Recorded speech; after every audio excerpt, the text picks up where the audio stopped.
现在人在鼻头角拍一集海漂废弃物的废物利用，像这个渔业废弃物，如果说你有在海边捡到这个的话，其实可以自己做扯线器，它握起来就是还蛮好握的，然后来扯线也蛮方便，只要再加一个止滑套，然后就可以做扯线器。这个东西不用花你什么钱，尽量帮忙减少一些海边的垃圾。通常我们也只是把这些垃圾就直接丢到垃圾桶，那如果你不捡，那就是到处海边到处飘，不要把它完全当成垃圾废物利用，然后好好的继续使用它。我刚刚随便捡了一下，就捡了2个，然后这边到处都是。个人觉得我大概这样随便找一找，可能就可以找到10来个了吧。有使用它就有价值，没有使用它就没有价值。丢弃在海边，丢弃在任何个地方，就算你是在陆地上丢弃，那如果它没有被好好处理的话，那其实也是随着雨水、随着河水，然后就被冲到海边。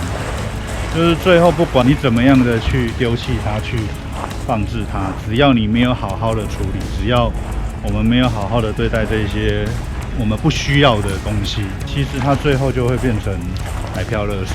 那如果说它还有再利用的价值的话，至少对环保啊、对生态上面也比较有帮助。当然，这些废弃物的东西，说实在的，我们都是共犯，所有人都是共犯的状态下面，互相去指责，我觉得可能没有太大意义。因为指着别人的鼻子讲，那我们自己有做好自己本分吗？我自己都不敢讲。说实在的，我可能在有意或是无意之间，都会制造一些垃圾。那如果说有心的话，就是能多捡一些垃圾，多让我们的环境能变得再更干净一点。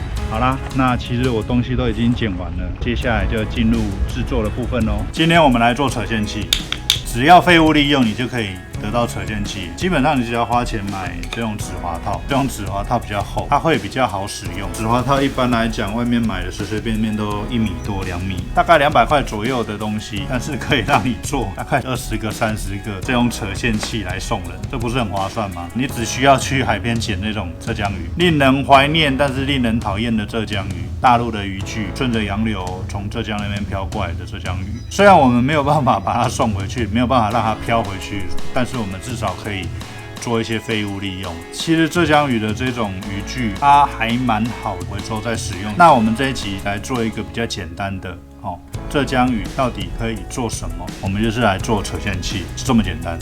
有没有很可爱？肥肥胖胖短短的，虽然里面是令人讨厌的浙江渔具。首先，你将浙江鱼量好长度跟你的防滑套量好长度然后剪下你要的长度，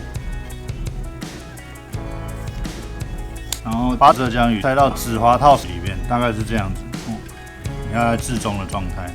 然后用打火机或者是吹风机也可以。这种热缩的止滑套，它就是预热之后它就会收缩起来。但是你用打火机的话，要注意不要烤焦啊。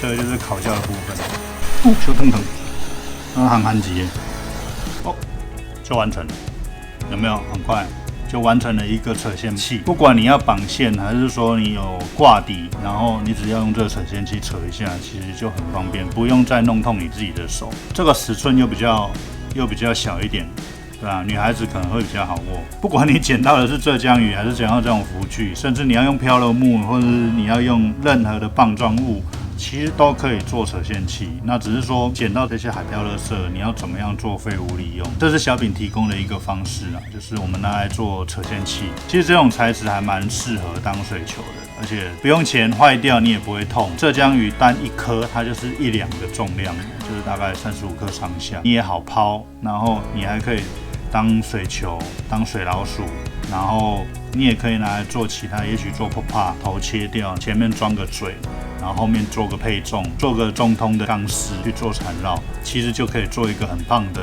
再生品。还是说你有更好的想法，都会让这样子的海漂垃圾重新迎接它的新生命，然后也不会说造成浪费，维护一下我们的生态。虽然它是浙江来的，它飘到我们这边来，那我们也只能摸摸鼻子去回收了。那这些海漂垃圾去赋予它新生命，都会比较好。我们尽量能做到自己的本分，尽量能做到环境的整洁，然后让台湾的海边能更美丽。